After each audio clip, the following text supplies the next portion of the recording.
Hey, welcome to part 2 of making a 4 kg 3 tier cake.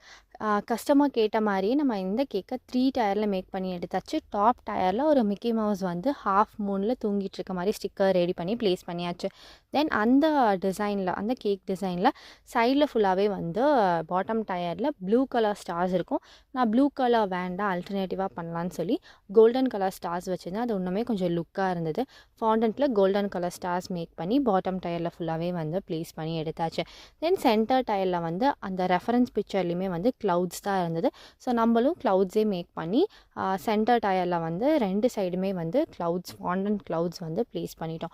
இப்போது top டயருக்கு என்ன பண்ணலாம் அப்படின்னு யோசிக்கும் போது, இந்த மிக்கி மவுஸோட ஃபேஸ் வந்து பிளாக் அண்ட் ஒயிட் பிக்சரில் இருக்கும், அந்த பிளாக் பிக்சர்ஸில் இருக்கும். ஸோ அதை வந்து நம்ம கட் பண்ணி வச்சா இன்னும் கொஞ்சம் 3 கலர் காம்பினேஷன்ஸில் கொஞ்சம் லுக்காக இருக்கும் அப்படிங்கிறதுக்காக நான் ஒரு சின்ன ஐடியாவாக தான் ப்ளேஸ் பண்ணேன். பட் அவங்களோட பேக்ரவுண்டுக்கு அது ரொம்பவே நல்லா சூட் ஆகிருந்தது. அந்த பிக்சரை நான் ஃபைனலாக ஆட் பண்ணியிருக்கேன். நீங்களே பாருங்கள், நீங்களே பார்த்துட்டு எப்படி இருக்குதுன்னு சொல்லுங்கள்.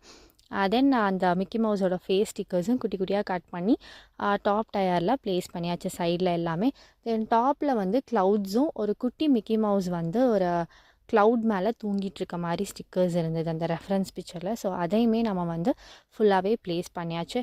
தென் இது ஃபர்ஸ்ட் பர்த்டேனால 1 மென்ஷன் பண்ண ஸ்டிக்கர், அதில் பேபியோட நேம் மஹத்னு மென்ஷன் பண்ணி ப்ளேஸ் பண்ணிவிட்டு ஹாப்பி பர்த்டே டாப்பரும் நான் பிளாக் கலரில் ப்ளேஸ் பண்ணிட்டேன். ஸோ அது இன்னும் கொஞ்சம் லுக்காக இருக்கணுங்கிறதுக்காக பிளாக் கலரில் ப்ளேஸ் பண்ணி ஃபைனலாக சில்வர் ஸ்ப்ரிங்கிள்ஸும் கேக் ஃபுல்லாகவே போட்டு இந்த கேக்கை கம்ப்ளீட் பண்ணியாச்சு. கிளையண்ட் வந்து ஒரு 6:30 to 7 தான் கேக் டெலிவரி கேட்டிருந்தாங்க. எங்கன்னா பெரியமோலப்பாளையம், அதாவது ஜம்பை தாண்டி ஆப்பக்குடல் போகிற வழியில் பெரியமோலப்பாளையமில் தான் கேட்டிருந்தாங்க. ஃபைனல் அவுட்புட் இப்படி தான் இருந்தது.